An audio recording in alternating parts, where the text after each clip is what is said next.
This is the Bible in 1 year, day 87. In the day of trouble.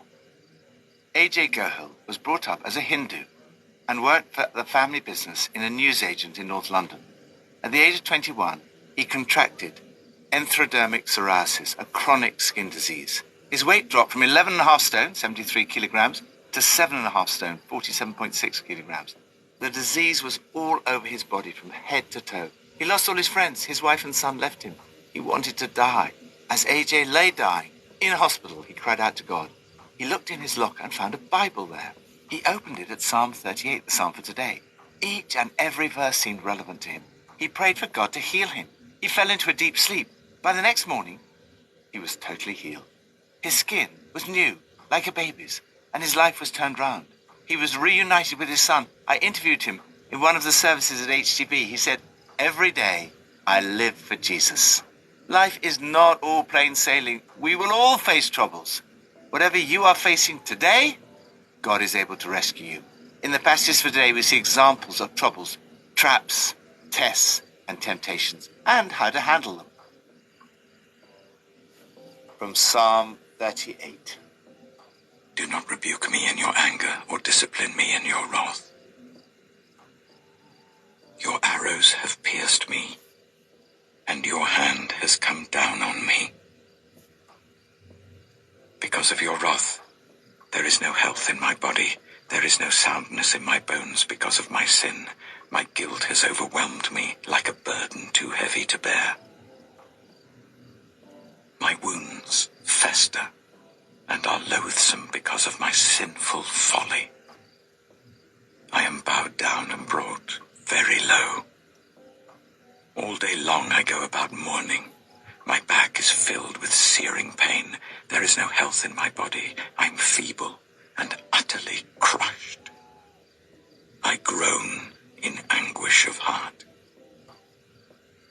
All my longings lie open before you, Lord. My sighing is not hidden from you. My heart pounds, my strength fails me. Even the light has gone from my eyes. My friends and companions avoid me because of my wounds. My neighbors stay far away. Those who want to kill me set their traps. Those who would harm me talk of my ruin. All day long they scheme and lie. Traps. David knew what it was like to experience ill health. My back is filled with searing pain. There is no health in my body. These are some of the words that struck a chord with AJ as he read this psalm on his hospital bed. David also knew what it was like to fail. God convinced him of his sin. Your hand has come down on me because of my sin. My guilt has overwhelmed me like a burden too heavy to bear because of my sinful folly. The light has gone from my eyes. On top of all this, David had to cope with opposition. He was surrounded by people who wanted to see his downfall. He wrote, "Those who want to kill me set their traps. Those who would harm me talk of my ruin. All day long they scheme and lie." Yet in the midst of these traps and his own failings and difficulties, David cried out to God. He knew that God was able to forgive him, rescue him, and heal him. Whatever your failings, whatever difficulties you may face, you too can bring them to God in prayer. Lord, I cry to you today. Forgive my sin, heal my body, and rescue me from the traps set for me. New Testament, from Luke 7. Soon afterwards, Jesus went to a town called Nain, and his disciples and a large crowd went along with him. As he approached the town gate, a dead person was being carried out, the only son of his mother, and she was a widow, and a large crowd from the town was with her. When the Lord saw her, his heart went out to her, and he said, "Don't cry." Then he went up and touched the bier they were carrying him on, and the bearers stood still. He said, "Young man, I say to you, get up." The dead man sat up and began to talk, and Jesus gave him back to his mother. They were all filled with awe and praised God. "A great prophet has appeared among us," they said. "God has come to help his people." This news about Jesus spread throughout Judea and the surrounding country. John's disciples told him about all these things. Calling 2 of them, he sent them to the Lord to ask, "Are you the one who is to come, or should we expect someone else?" When the men came to Jesus, they said, "John the Baptist sent us to you to ask, 'Are you the one who is to come, or should we expect someone else?'"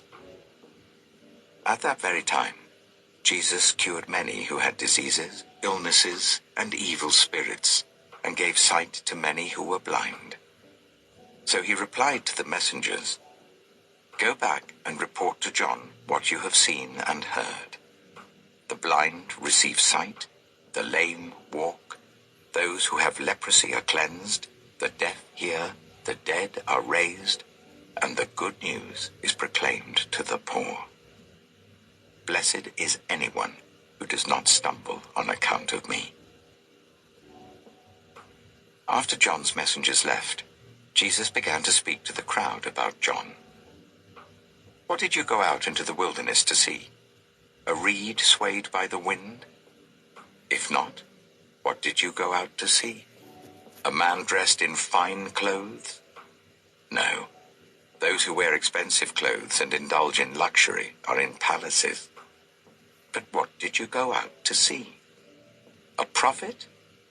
Yes, I tell you, and more than a prophet. This is the one about whom it is written, 'I will send my messenger ahead of you, who will prepare your way before you.' I tell you, among those born of women, there is no one greater than John. Yet the one who is least in the kingdom of God is greater than he." All the people, even the tax collectors, when they heard Jesus' words, acknowledged that God's way was right, because they had been baptized by John. But the Pharisees and the experts in the law rejected God's purpose for themselves, because they had not been baptized by John.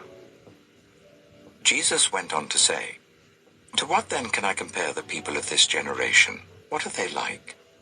They are like children, sitting in the marketplace and calling out to each other, 'We played the pipe for you and you did not dance. We sang a dirge and you did not cry.' For John the Baptist came neither eating bread nor drinking wine, and you say he has a demon. The Son of Man came eating and drinking, and you say, 'Here is a glutton and a drunkard, a friend of tax collectors and sinners.'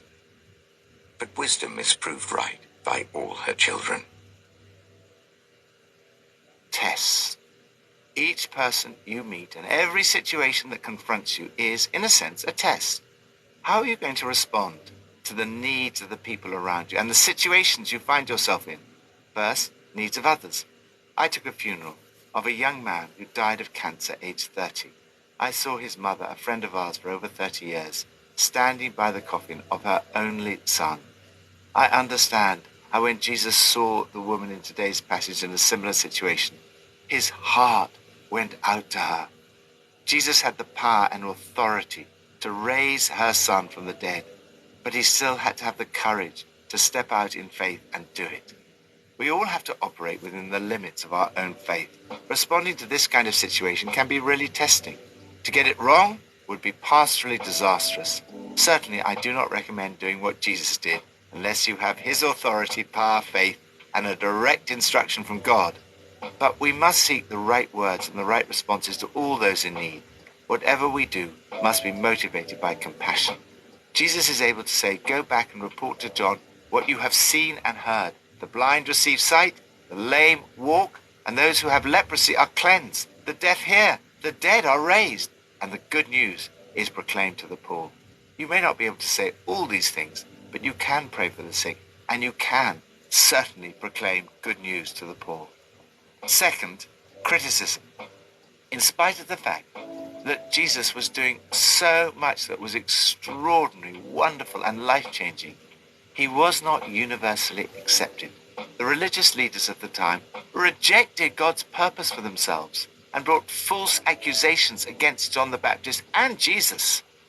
How you respond to criticism is another test. Jesus said, For John the Baptist came neither eating bread nor drinking wine, and you say, he has a demon. The Son of Man came eating and drinking, and you say, he's a glutton and a drunkard, a friend of tax collectors and sinners. Jesus is saying, it's almost impossible to avoid criticism. As Aristotle said, the only way to avoid criticism is to do nothing, say nothing, and be nothing. Whatever you do, some people will find fault, but Jesus was not put off by criticism. He says, but wisdom is proved right by all her children. Perhaps he means that in the end, wisdom and Jesus' actions will be proved by the results, or as we would say, the proof of the pudding is in the eating. Jesus and John the Baptist were very different, but they were both wisdom's children. Lord, help me today, with every person I encounter, to have the right words, to bring good news, to have a heart of compassion, and to seek to minister to others as Jesus did. Old Testament, Numbers 23 to 26. Then Balak said to Balaam, "Come, let me take you to another place. Perhaps it will please God to let you curse them for me from there." And Balak took Balaam to the top of Peor, overlooking the wasteland. Balaam said, "Build me 7 altars here and prepare 7 bulls and 7 rams for me." Balak did as Balaam had said, and offered a bull and a ram on each altar. Numbers chapter 24. Now when Balaam saw that it pleased the Lord to bless Israel, he did not resort to divination as at other times, but turned his face toward the wilderness. When Balaam looked out and saw Israel encamped, tribe by tribe, the Spirit of God came on him, and he spoke his message. The prophecy of Balaam, son of Beor, the prophecy of one whose eye sees clearly, the prophecy of one who hears the words of God, who sees a vision from the Almighty, who falls prostrate and whose eyes are opened. How beautiful are your tents, Jacob, your dwelling places, Israel. Like valleys they spread out, like gardens beside a river, like aloes planted by the Lord, like cedars beside the waters. Water will flow from their buckets, their seed will have abundant water. Their king will be greater than Agag, their kingdom will be exalted. God brought them out of Egypt, they have the strength of a wild ox. They devour hostile nations and break their bones in pieces. With their arrows they pierce them. Like a lion they crouch and lie down. Like a lioness. Who dares to rouse them? May those who bless you be blessed, and those who curse you be cursed. Then Balak's anger burned against Balaam. He struck his hands together and said to him, "I summoned you to curse my enemies, but you have blessed them these 3 times. Now leave at once and go home. I said I would reward you handsomely, but the Lord has kept you from being rewarded." Balaam answered Balak, "Did I not tell the messengers you sent me? Even if Balak gave me all the silver and gold in his palace, I could not do anything of my own accord, good or bad, to go beyond the command of the Lord. And I must say only what the Lord says. Now I am going back to my people, but come, let me warn you of what this people will do to your people in days to come." Then he spoke his message. The prophecy of Balaam, son of Beor, the prophecy of one whose eye sees clearly, the prophecy of one who hears the words of God, who has knowledge from the Most High, who sees a vision from the Almighty, who falls prostrate, and whose eyes are opened. I see him, but not now. I behold him, but not near. A star will come out of Jacob, a scepter will rise out of Israel. He will crush the foreheads of Moab, the skulls of all the people of Sheth. Edom will be conquered. Seir, his enemy, will be conquered. But Israel will grow strong. A ruler will come out of Jacob and destroy the survivors of the city. Then Balaam saw Amalek and spoke his message. Amalek was first among the nations, but their end will be utter destruction. Then he saw the Kenites and spoke his message. Your dwelling place is secure. Your nest is set in a rock. Yet you Kenites will be destroyed when Ashur takes you captive. Then he spoke his message. Alas, who can live when God does this? Ships will come from the shores of Cyprus. They will subdue Ashur and Eber, but they too will come to ruin. Then Balaam got up and returned home, and Balak went his own way. Numbers chapter 25. While Israel was staying in Shittim, the men began to indulge in sexual immorality with Moabite women, who invited them to the sacrifices to their gods. The people ate the sacrificial meal and bowed down before these gods. So Israel yoked themselves to the Baal of Peor, and the Lord's anger burned against them. The Lord said to Moses, "Take all the leaders of these people, kill them, and expose them in broad daylight before the Lord, so that the Lord's fierce anger may turn away from Israel." So Moses said to Israel's judges, "Each of you must put to death those of your people who have yoked themselves to the Baal of Peor." Then an Israelite man brought into the camp a Midianite woman right before the eyes of Moses and the whole assembly of Israel, while they were weeping at the entrance to the tent of meeting. When Phinehas, son of Eleazar, the son of Aaron the priest, saw this, he left the assembly, took a spear in his hand, and followed the Israelite into the tent. He drove the spear into both of them, right through the Israelite man and into the woman's stomach. Then the plague against the Israelites was stopped. But those who died in the plague numbered 24,000. The Lord said to Moses, "Phinehas, son of Eleazar, the son of Aaron the priest, has turned my anger away from the Israelites. Since he was as zealous for my honor among them as I am, I did not put an end to them in my zeal. Therefore tell him, I am making my covenant of peace with him. He and his descendants will have a covenant of a lasting priesthood, because he was zealous for the honor of his God, and made atonement for the Israelites." The name of the Israelite who was killed with the Midianite woman was Zimri, son of Salu, the leader of a Simeonite family. And the name of the Midianite woman who was put to death was Cosbi, daughter of Zur, a tribal chief of a Midianite family. The Lord said to Moses, "Treat the Midianites as enemies and kill them. They treated you as enemies when they deceived you in the Peor incident involving their sister Cosbi, the daughter of a Midianite leader, the woman who was killed when the plague came as a result of that incident." Numbers chapter 26. After the plague, the Lord said to Moses and Eleazar, son of Aaron the priest, "Take a census of the whole Israelite community by families, all those 20 years old or more who were able to serve in the army of Israel." So on the plains of Moab by the Jordan opposite Jericho, Moses and Eleazar the priest spoke with them and said, "Take a census of men 20 years old or more, as the Lord commanded Moses." These were the Israelites who came out of Egypt.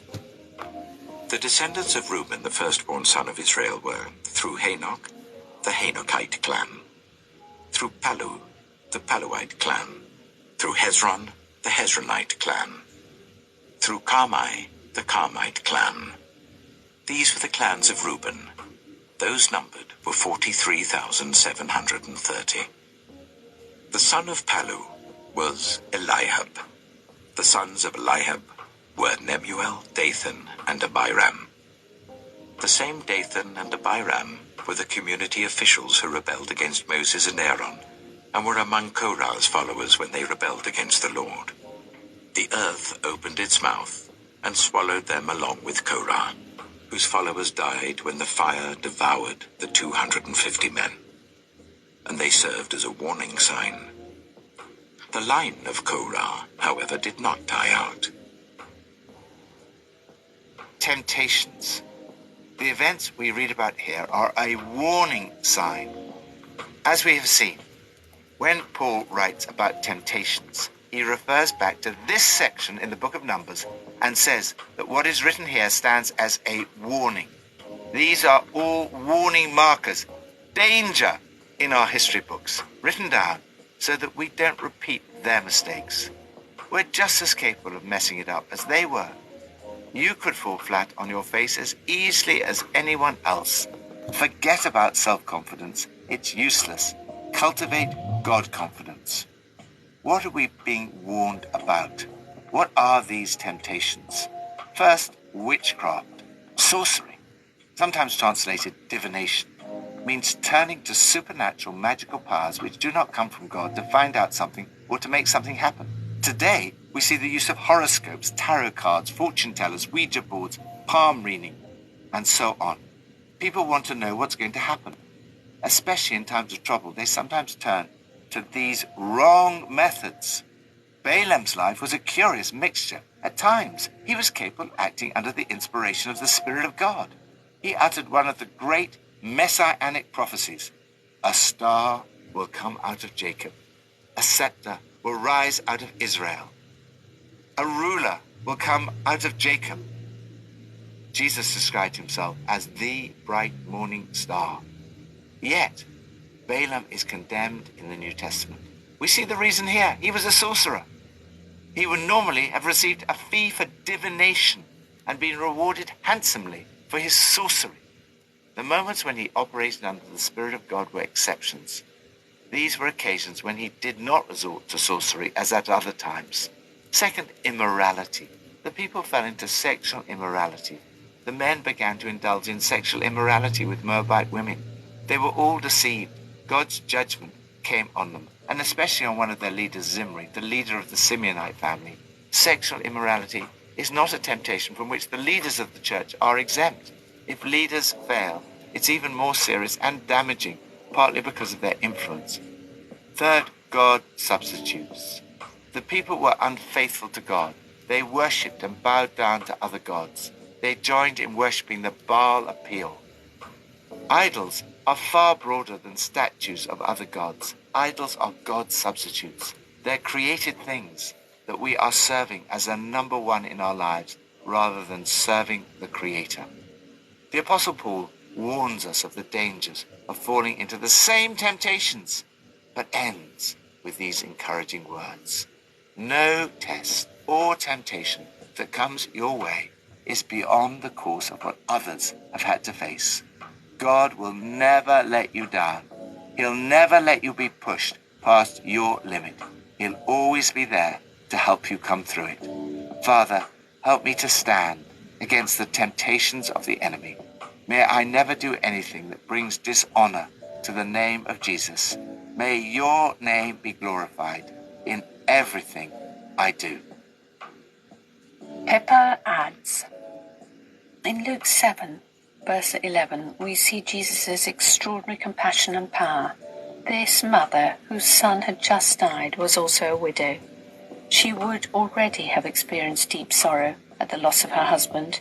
She would probably be destitute too, since there would be no one to provide for her or her family, as there was no welfare state.